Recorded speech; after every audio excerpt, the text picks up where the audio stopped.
Assalamualaikum warahmatullahi wabarakatuh.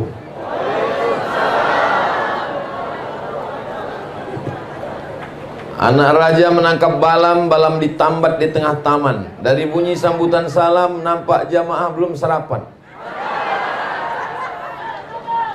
Apa kabar semua saudara-saudara saya, sehat? Alhamdulillahi rabbil alamin. Allahumma salli ala Sayyidina Muhammad wa ala ali Sayyidina Muhammad. Semoga dengan solawat ini kita mendapatkan syafaat Nabi Muhammad sallallahu alaihi wasallam. Amin ya rabbal alamin. Yang berhormat Datuk Dr. Haji Yusuf bin Haji Yaakob, Adun N35 Sindumin, merangkap pengerusi Khazanah Sabah Berhad. Yang berhormat Datuk Mat Bali bin Haji Musa.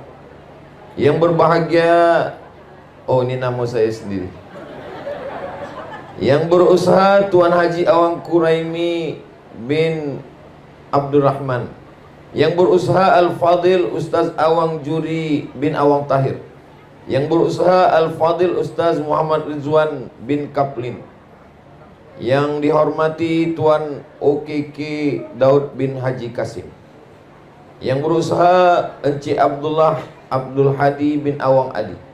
Yang dihormati Encik Syahruddin bin Manro, Ketua Jabatan Kerajaan Negeri dan Persekutuan, tuan-tuan, puan-puan, hadirin hadirat, muslimin muslimat, mukminin mukminat yang belum berkahwin dan belum bersunat. Semua yang hadir ini dimuliakan Allah Subhanahu wa taala. Amin ya rabbal alamin. Pada kesempatan yang baik dan mulia ini kita berkumpul kerana hati bahagia Maulidur Rasul sallallahu alaihi wasallam. Untuk apa kita buat maulid? Kita buat maulid sebab kita tidak hidup dengan Nabi, tidak makan dengan Nabi, tidak sembahyang dengan Nabi, tidak serumah dengan Nabi, tak pernah menengok Nabi. Sahabat Nabi tidak perlu buat maulid sebab mereka berjalan dengan Nabi, solat dengan Nabi, berperang dengan Nabi, tiap-tiap hari dengan Nabi. Kita yang tidak kenal dengan Nabi ini memperkenalkan Nabi kepada anak, menantu, kawan, sahabat, jiran kita dengan mengadakan Maulidur Rasul sallallahu alaihi wasallam. Isi maulid itu, kata Imam Al-Hafiz Jalaluddin Abdurrahman As-Suyuti, isi maulid itu 5 saja, tak banyak-banyak. Yang pertama baca ayat Quran. Yang kedua baca sejarah Nabi. Yang ketiga ada tazkirah amar ma'ruf nahi munkar. Yang keempat ada salawat. Yang kelima ada doa. Jadi kalau dah cukup 5 itu, maka insya Allah sudah boleh disebut dengan maulid. Makan kalau ada baik, tak ada pun tak apa. Makan sebagiannya membuat, karena itu bagian daripada sedekah. Di tempat saya namanya Maulid Arba'in. Arba'in 40. Disebut dengan Maulid Arba'in kerana maulid dibuat 40 malam. Jadi saya sangka 40 malam ni dah banyak betul maulid. Tiap malam lebih 1 bulan. Tapi bila saya pergi ke Aceh, ujung Sumatera bahagian atas sekali, saya tanya mereka, di sini maulid berapa lama? 90 hari, 3 bulan. Jadi kalau saya lah duduk di situ 3 bulan, balik gemuk. Makan Maulidur Rasul sallallahu alaihi wasallam. Jadi pada kesempatan yang baik dan mulia ini kita berselawat. Selawat pendek, Allahumma salli ala Sayyidina Muhammad wa ala ali Sayyidina Muhammad. Lain kepala, lain isinya, lain padang, lain belalang, lain lubuk, lain ikannya, lain kepala manusia, lain ya cara dia buat selawat. Maghribi lain bunyi selawat. Sudan saya dengar lain bunyi selawat. Di Mesir pun dengan irama yang orang Melayu pun dengan lagu-lagu nagam dia. Maka ini semua adalah tradisi. Nabi tidak pernah melarang. Begitu juga dengan azan. Azan ada lagunya. Bayati, Soba, Sika, Nahawan, Jaharka, Ras. Maka itu semua baik semua. Jadi sesiapa yang membaca selawat dengan ada lagu, ada irama baik. Bagi sesiapa yang tak suka, dia baca selawat lurus-lurus saja pun baik juga. Allahumma salli ala sayyidina Muhammad wa ala ali sayyidina Muhammad. Allahumma salli ala sayyidina Muhammad wa ala ali sayyidina Muhammad. Tapi ada orang yang suka dengan dilantunkan. Tadi bila saya turun, maka disambut dengan salawat. Maka kita pun juga di kampung saya, kalau ada akikah, ada walimah, ada nikah, ada pindah rumah, orang ramai-ramai berselawat. Sallallahu ala Muhammad, sallallahu alaihi wasallam, sallallahu ala Muhammad, sallallahu alaihi wasallam. Ya Nabi, salam alaika. Ya Rasul, salam alaika. Ya Habibi, salam alaika. Salawatullah alaika. Maka semuanya baik. Ada pula berselawat dengan dipukulkan duf gendang, maka memukulkan itu pun baik. Kata Nabi SAW, a'linu hadzal nikah. Kalau ada walimah nikah, jangan diam-diam, a'linu, buat isytiharkan beramai-ramai. Waj'aluhu fil masajid, buat akad nikah di masjid. Wadribu alaihi bidufuf, pukulkan gendang. Itulah kenapa ada tradisi memukulkan gendang. Ketika Nabi balik daripada perang, datang sahabat, seorang perempuan. Ya Rasulullah, ya, saya bernazar. Apa nazarnya? Saya bernazar, nanti kalau engkau pulang perang dengan selamat, saya akan pukulkan gendang ini. Boleh apa tak boleh? Kata Nabi, pukulkanlah gendang itu. Itulah mengapa di beberapa kawasan daerah memukulkan gendang. Hadrah. Hadrah diambil dari kata hadar. Hadrah maknanya merasakan kehadiran Nabi Muhammad sallallahu alaihi wasallam, seakan-akan dia hadir. Walaupun yang datang itu ustaz, habaib, maka ketika mereka datang disambut dengan tala'al badru alaina. Hadrah, merasakan kehadiran Nabi Muhammad sallallahu alaihi wasallam. Maulid dibuat di masjid, ramai, semua orang datang, puan, tuan, datuk, datin, baik, tak salah. Tak sanggup membuat di masjid, dibuat di rumah-rumah juga baik. Untuk apa? Untuk mengingatkan kepada anak keluarga kita, kalau kita mati nanti, maka mereka pun juga akan buatkan maulid untuk anak-anak kita, dan anak-anak kita pun nanti akan buatkan maulid pula untuk cucu-cucu kita. Dan kita buat macam ini sekarang, ini kita meneruskan tradisi yang dibuat oleh datuk-datuk kita dulu. Maka insya Allah sampai hari kiamat negeri kita sepitang, betul? Maka insya Allah sampai hari kiamat terus ada Maulidur Rasul sallallahu alaihi wasallam. Amin ya rabbal alamin. Biasanya kitab maulid yang dibaca macam-macam. Dari mulai yang paling tua namanya Maulid Ad-Daibai dari Yaman. Selesai Maulid Ad-Daibai ada lagi namanya Maulid Burdah. Maulid Burdah ini ditulis oleh Imam Al-Busiri dari Alexandria, Mesir. Makamnya di Alexandria, Iskandaria. Selepas itu Ad-Daibai Yaman. Kalau Al-Busiri di Alexandria, Mesir. Lalu kemudian Imam Abu Ja'far Al-Barzanji. Al-Barzanji ini ulama daripada Yaman. Lalu kemudian dia menjadi mufti, ulama daripada Madinah Al-Munawwarah menjadi mufti di Yaman. Beliaulah menuliskan syair-syair Al-Barzanji. Lalu kemudian daripada Yaman ada namanya Habib Ali Al-Habsyi. Maka kita sebut dia dengan Simtud Durar. Lalu kemudian sekarang masih ada lagi Habib Omar bin Hafiz menuliskan Maulid Ad-Diya'ul Lami'. Ini semua adalah maulid-maulid. Isi daripada syair-syair maulid ini tiga. Yang pertama, sejarah Nabi. Yang kedua, solawat Nabi. Yang ketiga adalah doa-doa di dalamnya. Kadang orang campurkan antara Barzanji dengan Simtud Durar dengan Ad-Daibai. Yang biasa saya lantunkan dalam maulid. Maulaya salli wa sallim daiman abada ala habibika khairil khalqi kullihim Muhammadun sayyidul kaunaini wa thaqalaini wal fariqaini min urbin wa min ajami. Muhammadun sayyidul kaunaini, Nabi Muhammad adalah pemimpin semesta alam. Sayyidul kaunaini wassaqalaini, dari kalangan manusia dan jin. Min urbi wa min ajami, dari kalangan orang Arab dan orang ajam yang bukan Arab. Dialah pemimpinnya. Nanti ketika kita berkumpul semua di padang mahsyar, yang Arab, yang tak Arab, yang Nabi, yang tak Nabi, yang Yahudi, Bani Israel, semuanya pemimpin kita adalah Sayyidina wa Maulana Muhammad sallallahu alaihi wasallam. Innallaha wa malaikatahu yusalluna 'alan nabi. Allah berselawat, malaikat berselawat.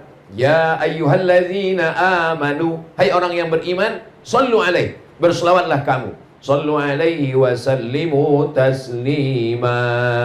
Kata sahabat Nabi, kalau mengucapkan salam kami tahu. Assalamu alayka ya Rasulullah, Assalamu alayka ya Habibullah, Assalamu alayka ya awwala khalqillah, Assalamu alayka ya Safwatullah, Assalamu alayka ayuhan nabiyyu wa rahmatullahi wa barakatuh. Tapi mengucapkan selawat kami tak tahu. Maka turunlah wahyu diajarkan kepada Nabi Muhammad. Nabi mengajarkan kepada kita, Allahumma salli ala Sayyidina Muhammad wa ala ali Sayyidina Muhammad.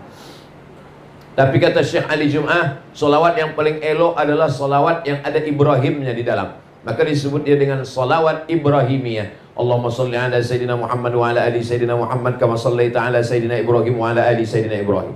Allahumma barik ala Sayyidina Muhammad wa ala ali Sayyidina Muhammad kama barakta ala Sayyidina Ibrahim wa ala ali Sayyidina Ibrahim fil alamina innaka hamidum majid. Majlis, setiap majlis. Maka kadang kalau kita berjumpa dengan orang, bila bersalaman, Allahumma salli ala Sayyidina Muhammad, Allahumma salli ala Sayyidina Muhammad. Kenapa orang kalau berjumpa bersalaman dia ucapkan selawat kepada Nabi? Karena kata Nabi, setiap ada majlis orang berkumpul, kalau tidak dibacakan selawat, maka majlis itu majlis bangkai, majlis busuk, majlis berbau. Maka orang yang berdua pun walaupun tak ramai berdua, dia tidak ingin majlis dia berdua itu menjadi majlis yang tak baik. Maka ketika bersua berdua, dia tetap ucapkan Allahumma salli ala Sayyidina Muhammad wa ala ali Sayyidina Muhammad. Mamin muslimaini, dua orang muslim, yaltaqiyani berjumpa, wa yatasafahani berjabat tangan, illa ghufira lahuma, diampunkan dosa mereka, malam yatafarraqa, sebelum dia berpisah. Maka kita pun juga di dalam majlis ini sudah berkali-kali berulang-ulang kita ucapkan selawat kepada Nabi. Dan insya Allah dengan selawat itu mudah-mudahan kita istiqomah insya Allah. Ada model selawat yang di dalam selawat itu ada doa sekali. Dia selawat, kalau Allahumma sholli ala Sayyidina Muhammad wa ala ali Sayyidina Muhammad, tak ada doa di dalamnya. Tapi Allah tetap berikan balasan. Man shalla alayya salatan, siapa yang berselawat satu kali, sallallahu alaihi biha asyra, Allah balas 10 kebaikan. Wa huttan anhu asyara sayyiat, dihapuskan 10 kesalahan. Wa rufi'an lahu asyara darajat, dinaikkan 10 tingkatan derajat. Tapi dalam selawat itu tak ada doa. Allahumma salli ala Sayyidina Muhammad wa ala ali Sayyidina Muhammad. Tak ada doa khas untuk kita, tapi Allah tetap beri balasan. Nah, ada dalam solawat itu ada doanya sekali. Itu yang selalu juga kita baca dalam program-program tahlil, dalam takziah orang meninggal, dalam walimah, dalam acara nikah. Allahumma salli ala Sayyidina Muhammad wa ala ali Sayyidina Muhammadin salatan tunjina biha min jami'il ahwali wal afat wa taqdilana biha jami'al hajat wa tutahhiruna biha min jami'is sayyiat wa tarfa'una biha indaka 'alad darajat wa tuballighuna biha aqsal ghayat min jami'il khairat fil hayati wa ba'dal mamat innaka sami'un qaribum mujibud da'wat wa ya qadhiyal hajat. Ini afdal baik semuanya. Hanya saja solawat ini ada yang diajarkan Nabi Muhammad SAW dan ada solawat yang dibuat oleh para ulama, maka semuanya baik. Kenapa boleh solawat itu dibuat oleh para ulama? Mana dalilnya? Suatu ketika Nabi sembahyang, Sami Allahu liman hamidah. Nabi hanya mengajarkan doa Rabbana lakal hamdu mil'us samawati wa mil'ul ardi wa mil'u ma syi'ta min syai'in ba'd. Tapi rupanya sahabat di belakang ada dia baca doa agak lain. Sami Allahu liman hamidah. Alhamdulillahi hamdan tayyiban katsiran mubarakan fi. Selepas salat Nabi tanya, siapa tadi yang membaca doa yang tak pernah saya ajarkan? Saya hanya mengajarkan doa Rabbana lakal hamdu mil'us samawati wa mil'ul ardi wa mil'u ma syi'ta min syai'in ba'du. Kamu tadi saya dengar ada bacaan lain. Alhamdulillahi hamdan tayyiban katsiran mubarakan fi. Selepas salat Nabi tanya, siapa tadi yang membuat doa itu? Lelaki itu menjawab, saya ya Rasulullah yang membuat doa itu. Kata Nabi, futihat abwabus sama. Saya tengok pintu langit terbuka, turun malaikat berlomba-lomba ingin mencatat, menulis doa yang sudah engkau baca tadi. Itulah dalil bahwa boleh membuat doa, walaupun doa itu tidak ada dalam Quran, tidak ada dalam hadis Nabi, tidak diajarkan oleh Nabi Muhammad. Boleh kita membuat doa selama doa itu tidak bercanggah dengan Al-Quran dan Sunnah Nabi Muhammad SAW. Berdasarkan hadis ini, kata Imam Al-Hafiz Ibnu Hajar Al-Asqalani dalam kitab Fathul Bari, jawazu ihdatsiz dzikri fi shalah ma lam yukhalif bil ma'zur. Boleh membuat bacaan solat dalam solat selama tidak bercanggah dengan Al-Quran dan Sunnah. Kalau di dalam solat saja boleh, apalagi di luar solat. Hanya saja kalau kita buat doa, doanya berbahasa Arab. Kalau berbahasa Melayu, maka solat kita batal. Jadi kalau dalam solat itu kita buat doa berbahasa Melayu, apakah ketika sujud, ataupun ketika duduk, ataupun ketika tentang tasyahud, at-tahiyatul mubarakatuh sampai fil alamina innaka hamidum majid. Lepas itu kita berdoa sendiri, ya Allah lariskanlah perniagaan saya, batal sembahyang.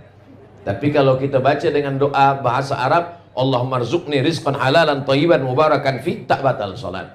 Walaupun doa itu tidak diajarkan Nabi, tidak diajarkan Allah dalam Quran, tidak ada dalam hadis Nabi, maka doa itu tetap boleh dibacakan, baik dalam doa solat sunat maupun dalam solat fardu, maupun dalam sujud, maupun ketika tegak, maupun ketika di akhir tasyahud. Mana dalilnya? Imam Syafi'i mendoakan. Imam Syafi'i punya murid namanya Imam Hambali. Dia Imam Ahmad bin Hanbal yang masyhur dengan nama Imam Hambali. Lalu kemudian ketika Imam Syafi'i meninggal, Imam Hambali mendoakan gurunya. Apa kata Imam Hambali? Da'autu lisyafi'i fi salati. Saya doakan guru saya Imam Syafi'i dalam sembahyang saya 40 sanah, 40 tahun. 40 tahun. Apa bunyi doanya? Rabbi firli wali walidayya wali Muhammad bin Idris Asy-Syafi'i. Rabbi firli, ampunkan saya. Wali walidayya, ampunkan ibu bapa saya. Wali Muhammad bin Idris Asy-Syafi'i, ampunkan Imam Syafi'i. Jadi kalau puan-tuan nanti berdoa dalam sembahyang, baik waktu sujud subhana rabbiyal a'la wa bihamdi, selepas itu dia tambah doa Rabbi firli wali walidayya wali Ustaz Abdul Somad. Boleh, tak salah, baik sunat fardu wali sunat. Tapi kalau doanya lupa bahasa Arab, ampunkanlah dosa Ustaz Somad, dia tadi tazkirah kejap saja tak lama, batal solat. Sebab bila ada keluar yang bukan bahasa Arab daripada mulut kita, batal. Tapi kalau kita bacakan dalam hati, boleh. Aqrabu ma yakunul 'abdu min rabbih wa huwa sajid. Seorang hamba paling dekat dengan Allah bukan waktu dia di Makkah, bukan waktu dia di Ka'bah, bukan waktu dia di Taman Raudhah. Orang paling dekat dengan Allah ketika dia sedang sujud. Fa'aksiru fihi du'a, maka perbanyaklah doa ketika sedang bersujud. Berapa lama Nabi berdoa ketika sedang sujud? Kata Sayyidatuna Aisyah, istri Nabi yang menengok Nabi bagaimana Nabi sembahyang. Nabi pernah membaca ayat panjang dalam solat dan sujudnya sepanjang ayatnya. Jadi kalau ayat dia baca surah yang panjang, sujudnya sepanjang ayatnya. Tapi kenapa imam-imam kita hanya membaca setakat paling banyak 7? Karena kata Imam Al-Hasan Al-Basri, tasbih yang sikit 3, yang sedang 5, yang paling banyak 7. Subhana rabbiyal a'la wa bihamdi, subhana rabbiyal a'la wa bihamdi, subhana rabbiyal a'la wa bihamdi, subhana rabbiyal a'la wa bihamdi, subhana rabbiyal a'la wa bihamdi, subhana rabbiyal a'la wa bihamdi, subhana rabbiyal a'la wa bihamdi. Lebih daripada 7 makruh. Sebab apa? Sebab makmum berkunang-kunang. Makmum boleh sakit kepala, pusing kepala. Sebab apa? Sebab terlalu lama sujud. Maka yang dimaksud lama sujud ketika sedang sembahyang bersendirian. Solat sunat hajat, solat sunat tahajud, solat sunat witir, solat sunat di rumah. Adapun menjadi imam, idza amma ahadukum falyukhaffif. Kalau kamu menjadi imam, maka ringankanlah bacaannya. Tidak terlampau pendek, tidak terlampau panjang, tidak terlampau lama, tidak terlampau sekejap. Maka insya Allah mudah-mudahan amalan-amalan sunnah Rasulullah SAW dengan maulid ini dijelaskan oleh para alim, para ulama kita, dapat kita amalkan sehingga kita istiqomah. Dengan barakah maulid ini mudah-mudahan kita semua istiqomah insya Allah. Apakah Abdul Somad yang berada di atas, yang dimuliakan, yang disanjung-sanjung, yang dialu-alukan, yang disambut, yang dikawal lebih mulia daripada saudara saya yang di bawah kepanasan? Belum tentu. Boleh jadi mereka lebih dulu masuk surga daripada Abdul Somad. Betul apa tidak? Oh, betul kata jamaah.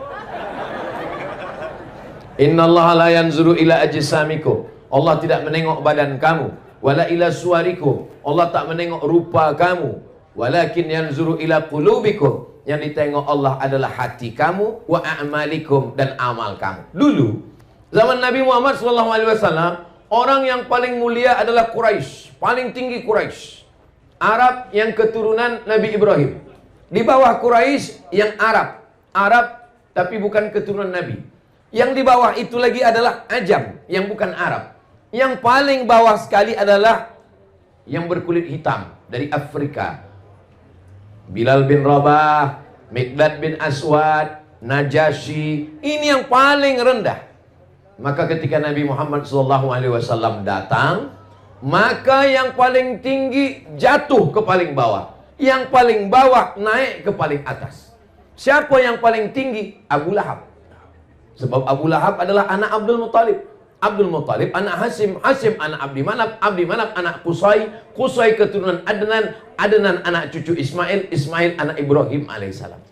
Jadi Abu Lahab itu darahnya adalah darah Nabi Ibrahim, darah Nabi Ismail turun kepada Abu Lahab. Abu Lahab yang di atas turun ke bawah. Tabbat yada Abi Lahabin wa tab, ma aghna anhu maluhu wa ma kasab, sayasla naran dzata lahab wa imra'atuhu hammalatal hatab fi jidha hablum mim masad. Yang paling tinggi Quraisy menjadi jatuh ke bawah. Siapa yang paling rendah? Bilal.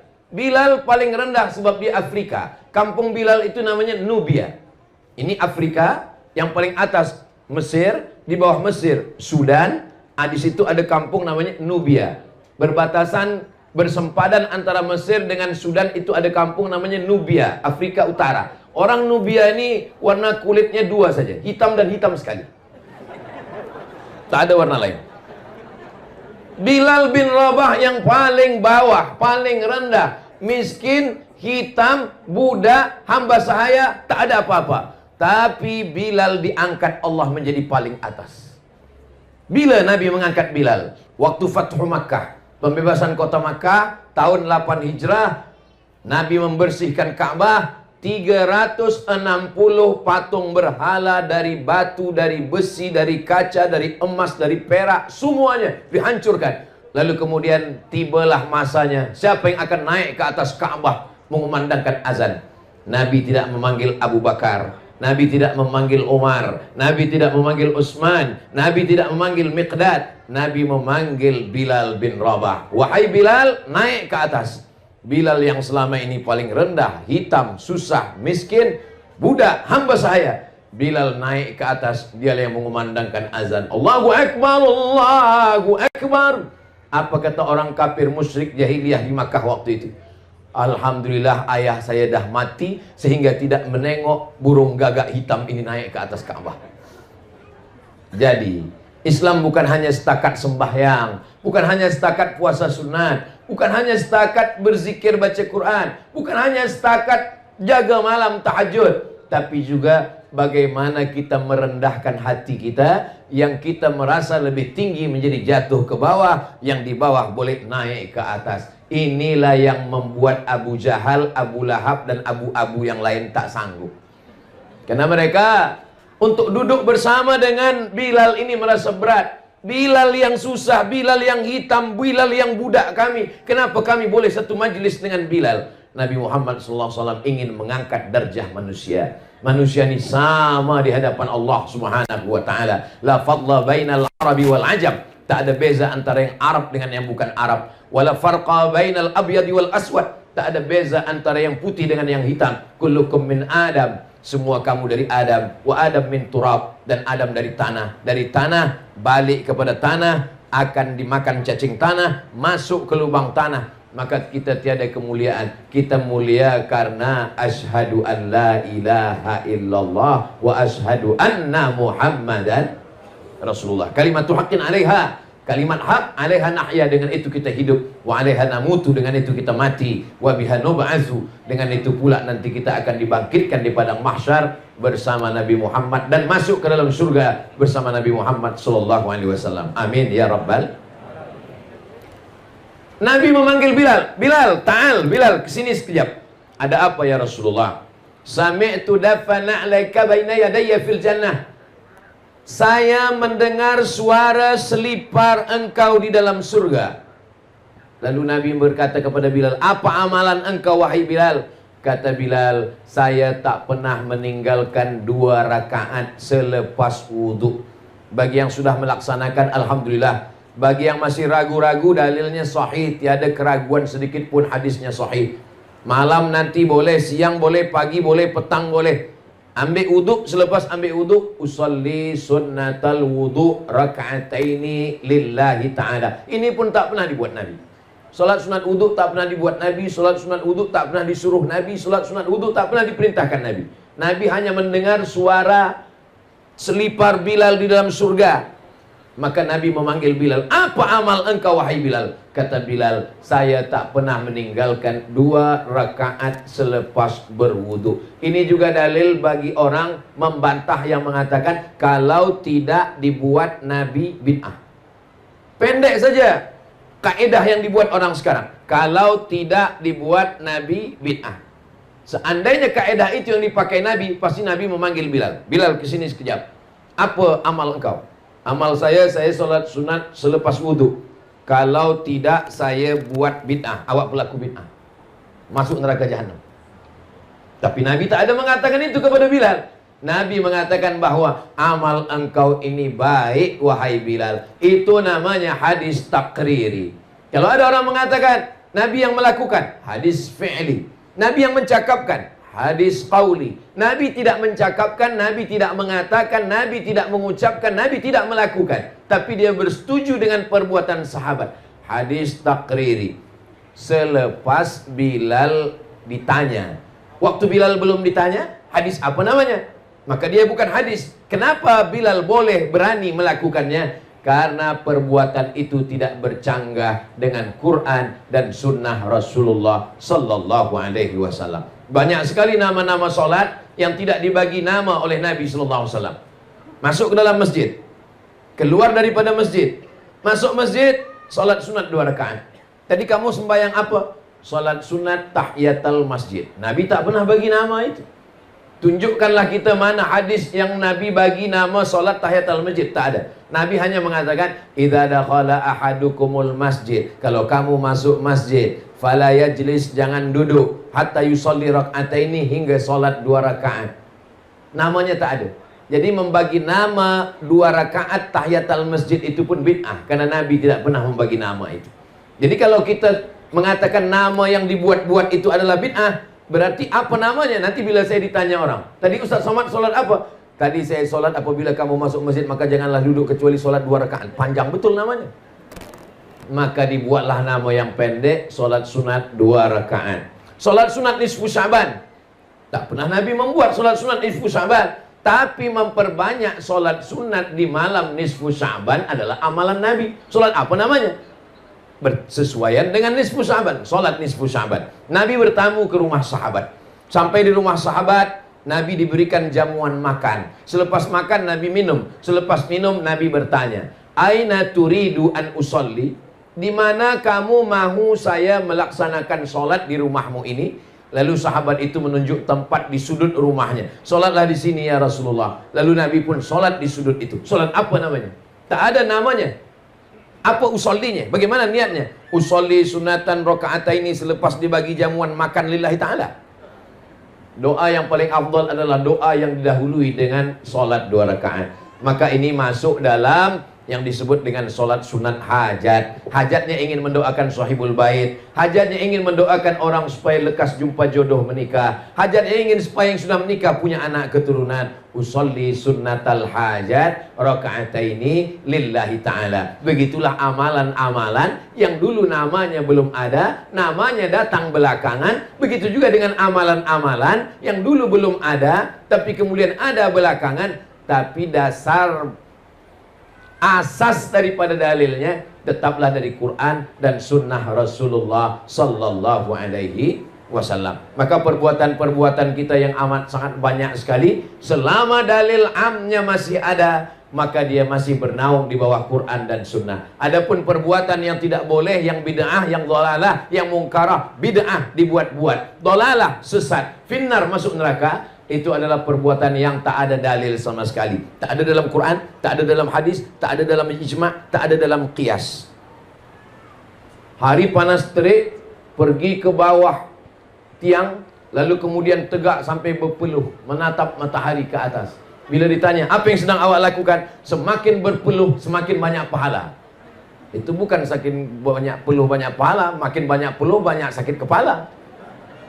Maka ini bukan perbuatan yang baik. Karena tidak ada dalam Quran, tidak ada dalam sunnah, tidak ada dalam hadis, tidak ada dalam ijma', tidak ada dalam qiyas, tidak ada tuntunan dari Allah dan dari Rasulullah sallallahu alaihi wasallam. Adapun bahagia dengan lahirnya Nabi Muhammad sallallahu alaihi wasallam, rasa bahagia dengan lahirnya Nabi, Nabi pun bahagia dengan lahir dirinya. Mana contohnya? Nabi beribadah pada hari Isnin. Kenapa engkau berpuasa hari Isnin ya Rasulullah? Dzaka yauma wulidtu, hari Isnin aku dilahirkan. Itulah dasar kita berbahagia pada bulan Rabiul Awal, dan tidak hanya pada Rabiul Awal, pada setiap hari Isnin pun kita berbahagia. Kenapa? Karena hari Isnin kelahiran Nabi Muhammad SAW. Nampaknya puan berbahagia betul hari Isnin ini. Iya Ustaz Abdul Somad. Kenapa puan berbahagia? Setiap hari Isnin inilah suami saya bagi belanja lebih sikit. Supaya apa? Supaya saya memasak, supaya saya siapkan gulai, supaya saya siapkan manisan, supaya saya undang jemput jiran tetangga semuanya. Kami membaca maulid, kami berzikir, kami berselawat, kami berdoa di rumah yang kecil. Maka setiap rumah membuat anak menantu tahu, itu kita sudah mewariskan sesuatu tradisi yang baik. Man sanna fil islami sunnatan hasanatan, siapa yang membuat sesuatu yang baik, falahu ajruha, dia dapat pahalanya, wa ajru man amila biha, orang yang meneruskannya nanti selepas dia mati juga akan dapat pahalanya sampai pada hari kiamat, min ghairi an yanqusa min ujurihim syai'un, tanpa mengurangi pahala orang yang membuat pertama kali. Jadi siapa pertama kali yang membuat maulid, menyusun syairnya, menyusun salawatnya, dikumpulkan orang ramai, maka sampai hari ini dia mendapatkan pahalanya. Mudah-mudahan kita yang hari ini ada anak-anak kita yang hadir, belia-belia kita, nanti selepas kita mati menghadap Allah, kita akan meneruskan tradisi ini. Maka insya Allah kita yang sesudah mati pun juga akan dapatkan pahala amal jariahnya insya Allah. Amin ya rabbal alamin. Nabi Muhammad sallallahu alaihi wasallam selama di kota Makkah Al-Mukarramah 13 tahun. 40 tahun dapat wahyu, 13 tahun setelah dapat wahyu. 40 tambah 13, 53 tahun. Nabi tidak ada kekuasaan. Dia sembayang di samping Ka'bah. Datang Abu Jahal, Abu Lahab mencekik, menyungkup kepala dia dengan kain. Mereka siramkan dengan kotoran. Itulah kenapa tidak ada solat fardu di masjid selama di kota Makkah. Selama di kota Makkah tidak ada solat fardu di masjid, sebab takut ditangkap, dicekik, dilempar, dibunuh oleh Abu Jahal, Abu Lahab. Jadi kalau ada di Sepitang ini ada orang Sepitang yang tak pernah ke masjid, berarti dia takut dicekik Abu Jahal, Abu Lahab. Kenapa laki awak tak pernah ke masjid? Dia takut ditangkap Abu Jahal dan Abu Lahab. Tapi selepas Nabi pindah ke kota Al-Madinah Al-Munawwarah, disitulah mereka sholat berjamaah beramai-ramai di Masjid Nabawi. Dan yang menjadi imam adalah Sayyidina wa Maulana Muhammad sallallahu alaihi wasallam. Nabi yang menjadi imam. Selepas Nabi jadi imam, Nabi mengucapkan salam. Assalamualaikum warahmatullah. Assalamualaikum warahmatullah. Nabi menghadap ke jamaah. Sebetulnya selepas sembahyang itu, imam itu menghadap ke jamaah atau menghadap ke kanan. Dua riwayat. Riwayat yang mengatakan menghadap ke kanan, bahwa jamaah meminta sebelah kanan Nabi. Sebab ketika Nabi menghadap ke hadapan, yang paling afdal jamaah sebelah kanan. Selepas sembahyang, Nabi menghadap ke jamaah, maka yang afdal adalah jamaah sebelah kanan. Itulah dalil pertama kalau lepas sembahyang imam menghadap ke kanan, karena jamaah ingin mendapatkan barokah sebelah kanan. Tapi riwayat yang kedua, Nabi menghadap ke jamaah. Di Sipitang imam menghadap ke kanan atau ke jamaah? Nampaknya banyak yang tak ke masjid. Nabi menghadap ke jamaah, itu adalah riwayat yang kedua. Sebab Nabi selepas dia sembahyang, dia menghadap ke jamaah, dia nak cek satu-satu. Aina fulan, asyahidun fulan, asyahidun fulan, asyahidun fulan, mana si fulan, mana si fulan, mana si fulan. Kenapa tidak datang solat berjamaah? Sekarang banyak saya tengok imam, selepas sembahyang dia menghadap ke jamaah, tapi mata dia menunduk. Sebab dia pun takut dengan jamaah. Kalau saya jadi imam, saya selepas sembahyang tak pernah saya menghadap ke jamaah. Kenapa? Sebab saya tak ada kuasa nak menanya mana si fulan, mana si fulan, kenapa tak datang. Maka saya kalau jadi imam, selepas saya sembahyang saya hadap ke kanan, berzikir. Nabi SAW menghadap itu karena dia ada kekuasaan, memakai kekuasaan untuk mendatangkan orang solat berjamaah. Siapa yang tak berjamaah ke masjid, apa kata Nabi? La uharriqanna alaihim buyutahum la yantahiyanna. Siapa yang sembahyang di rumah, siapa yang tak sembahyang ke masjid, jangan ulang lagi. La yantahiyanna, jangan ulang lagi. La yantahiyanna, stop. La uharriqanna alaihim buyutahum. Saya akan membakar rumah mereka yang tak datang solat berjamaah. Tapi dalam sejarah tidak pernah ada satu pun rumah yang dibakar oleh Nabi Muhammad SAW. Itu namanya hadis targhib wa tarhib. Targhib artinya bagi motivasi semangat, tarhib artinya ancaman. Nabi hanya setakat mengancam saja, bukan Nabi membakar. Nah, jadi saya tidak juga ingin tazkirah saya ini nanti di-cut, dipotong. Tolong kalau dengar tazkirah Ustaz Somad, tonton dari awal sampai akhir. Jangan tonton yang 1 menit di TikTok. Bakar! Habis lepas itu, habis rumah di Sipitang kena bakar semua. Nah, bukan itu maksudnya.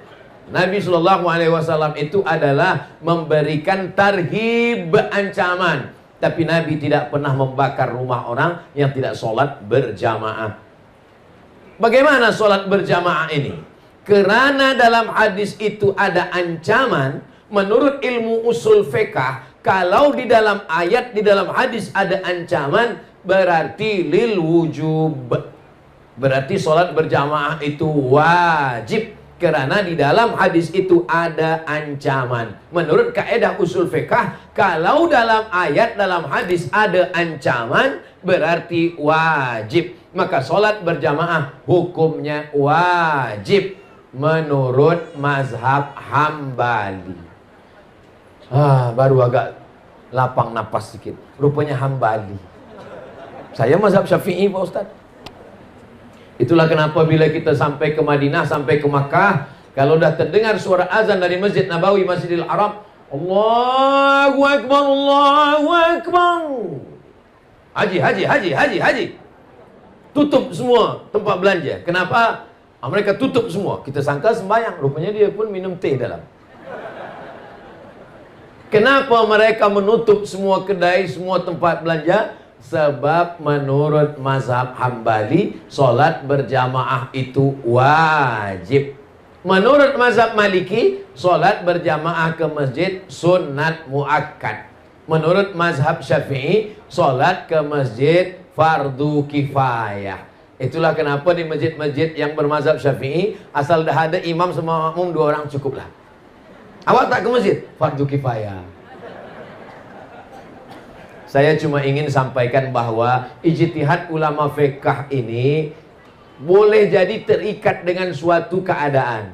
Jadi jangan nanti kita nak mencari-carikan dalil untuk mengambil dalil hanya untuk memudahkan hati kita.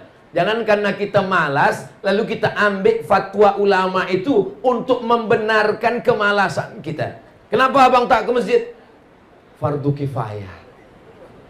Mari kita ke masjid, sebab Nabi SAW. Bagaimana dengan perempuan? Sekarang banyak perempuan yang ke masjid, lelakinya pula tak ke masjid. Apakah perempuan wajib ke masjid? Perempuan, kata Nabi, lebih baik solat di dalam pagar rumah. Yang lebih baik lagi di dalam rumah. Yang lebih baik lagi di dalam bilik. Yang lebih baik lagi di dalam tempat yang sempit di dalam bilik. Seelok-eloknya perempuan sembahyang di dalam pagar, lebih eloknya lagi di dalam rumah, lebih eloknya lagi di dalam bilik, lebih eloknya lagi di dalam tempat sempit di dalam bilik. Itulah yang paling elok bagi perempuan. Inilah dalil sebagian orang mengatakan perempuan tidak elok ke masjid. Tapi ada satu hadis lagi mengatakan, la tamna'u ima Allah masajid Allah. Yang perempuan jangan larang ke masjid. Sila perempuan ke masjid. Dan kalau kita ke Masjid Nabawi, kita menghadap ke arah kiblat, sebelah kiri ini ada namanya Babul Baqi. Babul Baqi pintunya ke arah makam Baqi. Di belakang Babul Baqi ada Babu Jibril. Karena itu pintu malaikat Jibril masuk ke rumah Nabi. Yang ke belakang sekali ada namanya Babun Nisa, pintu perempuan. Mungkinkah pintunya ada, orangnya tak ada? Itu menunjukkan bahwa perempuan ke masjid. Lalu bagaimana menyelesaikan masalah ikhtilaf antara hadis ini? Maka kata ulama, kalau menimbulkan fitnah di Palestina sekarang, di Gaza, menimbulkan fitnah, perempuan boleh ditangkap oleh tentara Israel, maka perempuan lebih baik dalam bilik, dalam rumah. Tapi di Sipitang ini ada tentara Israel? Tak ada. Maka perempuan ke masjid elok, baik ke masjid. Tapi perempuan kalau ke masjid menutup aurat, pakaiannya tertutup semua. Perempuan kalau ke masjid jangan guna minyak wangi parfum yang melampau berlebih-lebih. Saking kan wanginya sampai baunya ke imam, hilang ayat imam. Berputar-putar wala ana abidu ma'abadtum wala antum abiduna ma'abud. Hilang simpang lakum dinukum waliyadi. Nah, itu tak boleh. Selama dia di masjid, biasanya di masjid ada tempat perempuan, ada tempat lelaki, ada satir, ada kain. Kalau dia di balik kain itu, dia jangan tertawa, terbahak, terkikik hingga jamaah lelaki pengsan mendengar ketawa dia. Selama dia di masjid, dia tidak ghibah menceritakan aib orang lain. Dia berzikir, bertasbih, bertahmid. Apalagi kalau dah terbiasa dengan maulid, banyak berselawat. Allahumma salli ala sayyidina Muhammad wa ala ali sayyidina Muhammad. Datang kawan dia bercerita, macam mana laki si fulan, anak si fulan, nanti si fulan. Allahumma salli ala sayyidina Muhammad wa ala ali sayyidina Muhammad. Kalau ini boleh dijaga, perempuan elok ke masjid.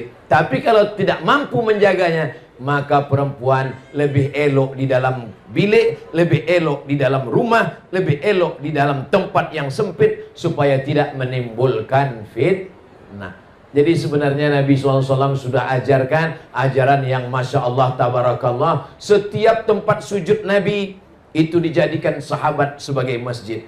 Nabi ketika hijrah dari kota Makkah sampai ke Madinah, sebelum Madinah dia berhenti sejenak selama 4 malam. Hari Isnin dia sampai, malam Selasa, malam Rabu, malam Khamis, malam Jumat. Kebetulan ini hari Jumat.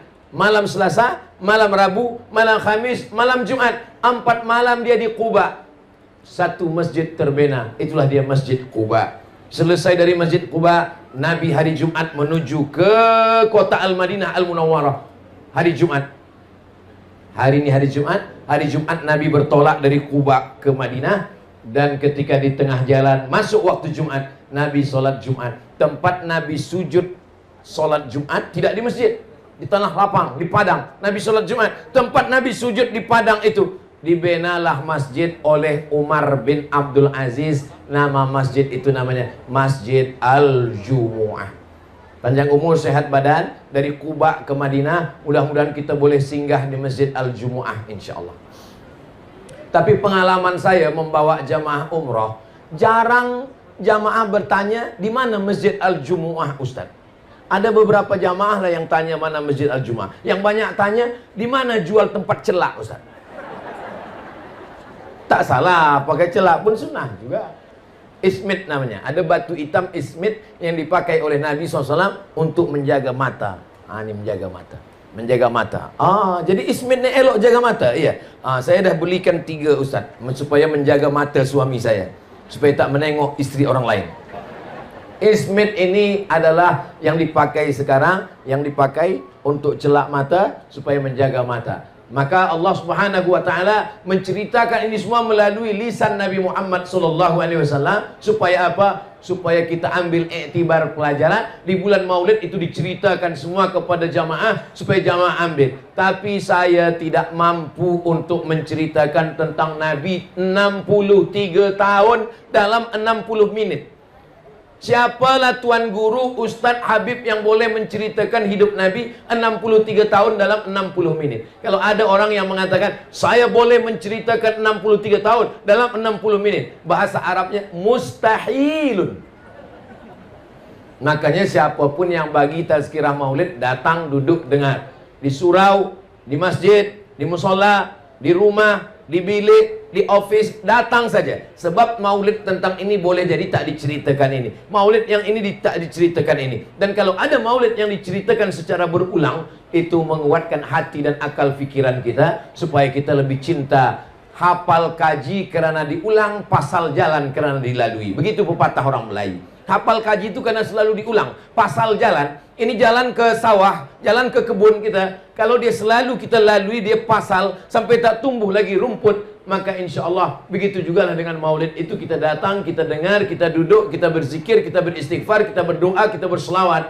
Mudah-mudahan mendapatkan barokah maulid Nabi Muhammad sallallahu alaihi wasallam. Lalu kemudian Nabi Muhammad sallallahu alaihi wasallam tahun yang kedua itu perang bernama Perang Badar. Dari kota Madinah ke Badar itu 150 km. Dari kota Madinah ke Badar, Nabi naik kuda.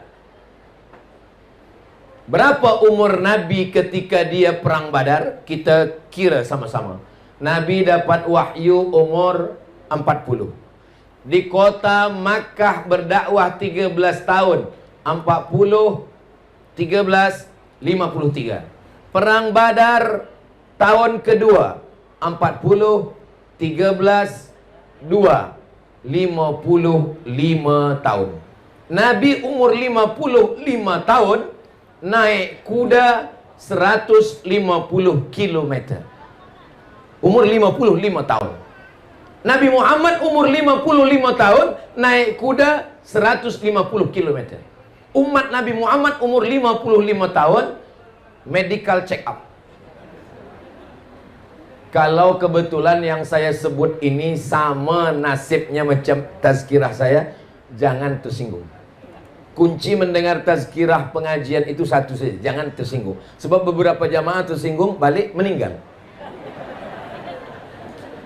Saya bukan berarti saya sihat, enggak. Saya pun ada juga sakit-sakit. Saya banyak jamaah tanya, saya tengok ustaz ini sihat saja. Saya bilang saya sehat, sebab saya tak pernah ke hospital.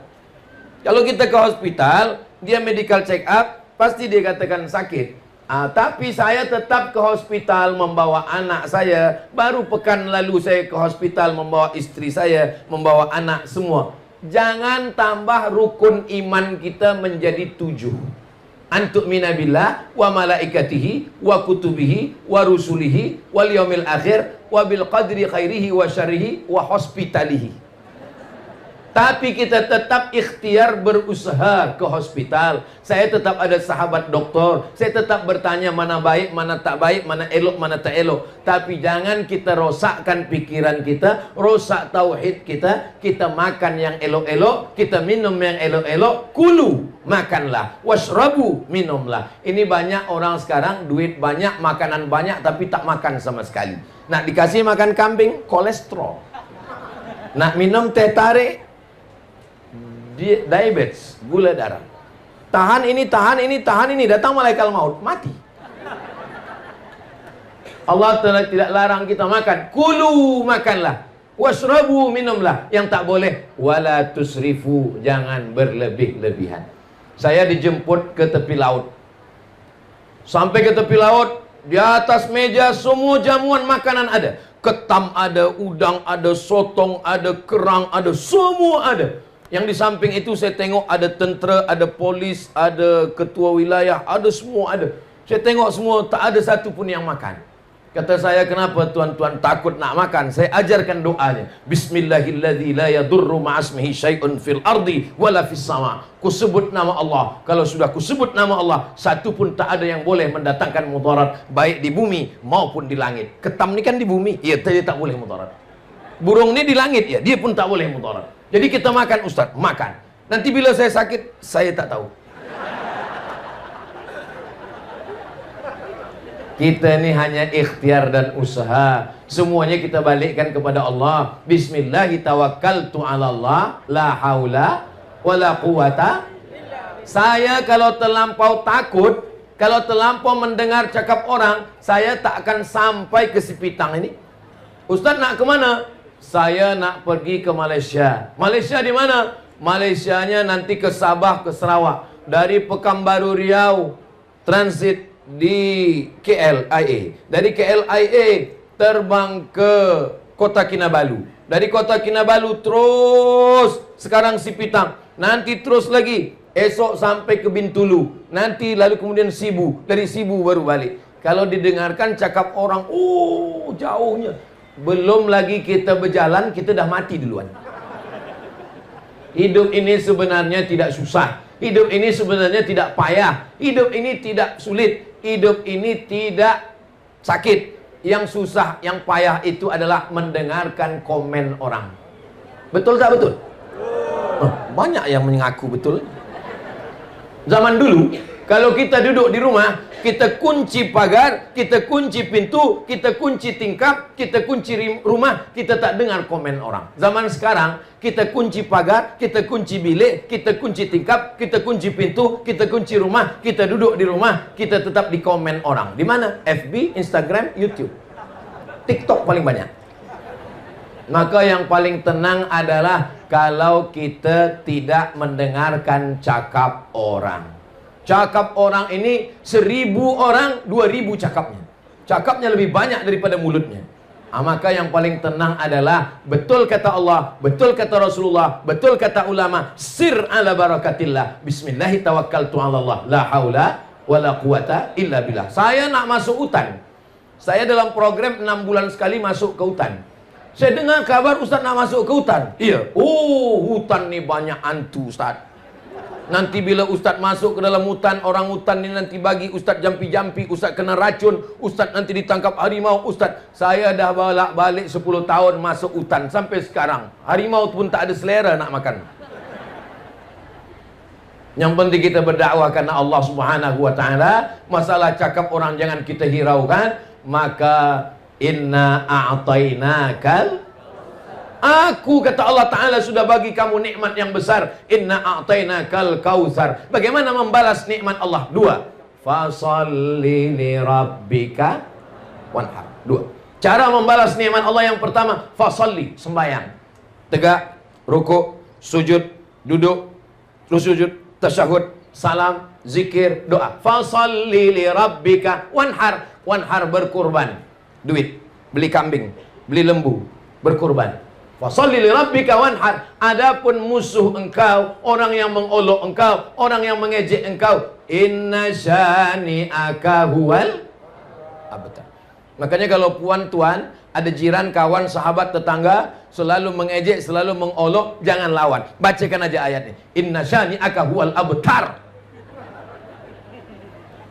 Kalau kita baca ayat ini, sebenarnya bunyi ayat ini macam-macam tak sesuai. Mana boleh Ustaz sebut ayat Quran tak sesuai? Bunyi ayat ini mestinya begini.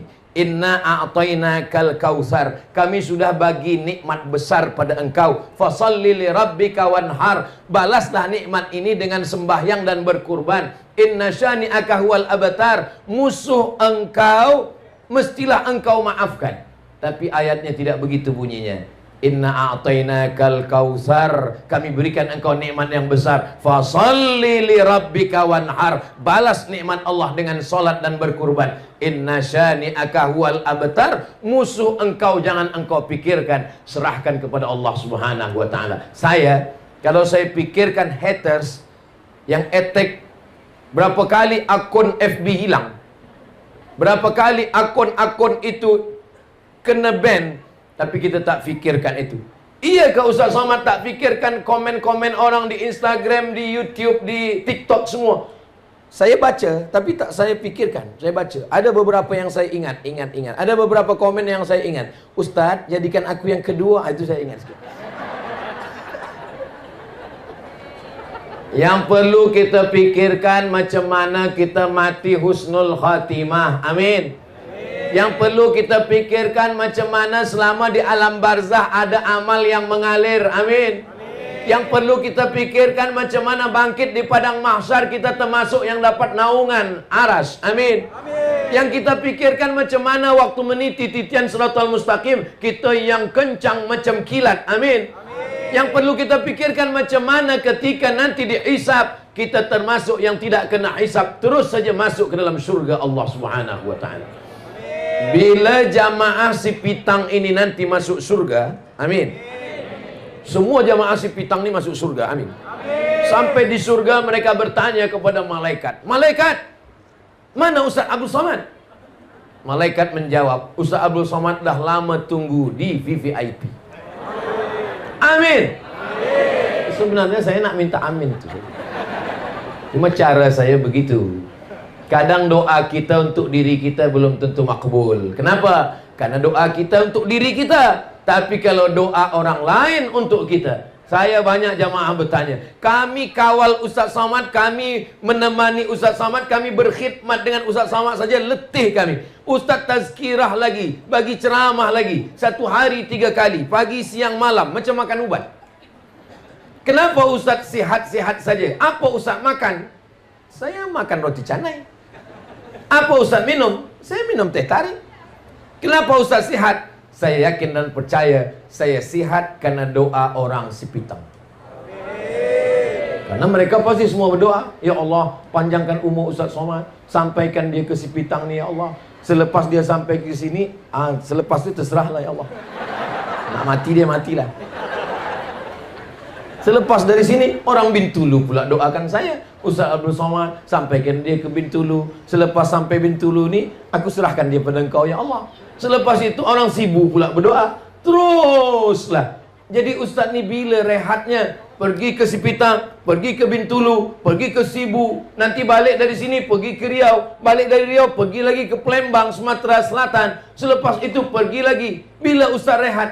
Rehatnya nanti bersama orang baik di surga Jannatul Firdaus. Ar-Rahah fil Jannah. Rahah itu nanti di surga. Banyak orang menyangka nanti nampaknya anak-anak ni kalau dia dah universiti kita agak rehat sikit. Rupanya makin universiti makin tak rehat. Nampaknya nanti kalau anak ni dah berkahwin, dah menikah, dah ada isteri, dah ada suami, kita agak rehat sikit. Rupanya selepas dia menikah, dia punya anak, anak dia pula dia letakkan di rumah kita. Nampaknya nanti kalau cucu kita nenek besar, kita dah rehat sikit. Rupanya makin banyak, makin tak rehat, makin bising, makin banyak, makin tak sempat mengaji, makin tak sempat tahajud, makin tak sempat duha, makin kena air kencing, makin banyak masalah. Jadi sebenarnya rehat kita ni bila? Nampaknya nanti kalau dah pencen rehat, rupanya pencen tak juga rehat. Kenapa? Sibuk pula nak menonton filem India dan Korea. Jadi sebenarnya rehat kita ni bila? Kita rehat nanti di surga bersama Rasulullah sallallahu alaihi wasallam. Laqad khalaqnal insana fi kabad. Kami jadikan manusia itu dalam hidup ini sulit, susah, payah. Tapi susahnya orang beriman menjadi pahala. Berpanas-panas, berjalan kaki, berpeluh keringat, tetes air mata dan darah. Semua yang datang dalam tazkirah Maulidur Rasul ini, yang datang dari pagi hinggalah ke siang, yang tak dapat tenda, yang tak dapat atap, yang tak dapat payung, yang kena panas, setiap tetes peluh keringatnya dibalas syafaat Nabi Muhammad sallallahu alaihi wasallam. Tadi saya mula pukul 9 lewat 9 suku, sekarang dah pukul 10 suku. Walaupun saya tak tengok jam saya, tapi terasa dari kaki ni terasa dah 1 jam saya tegak berdiri.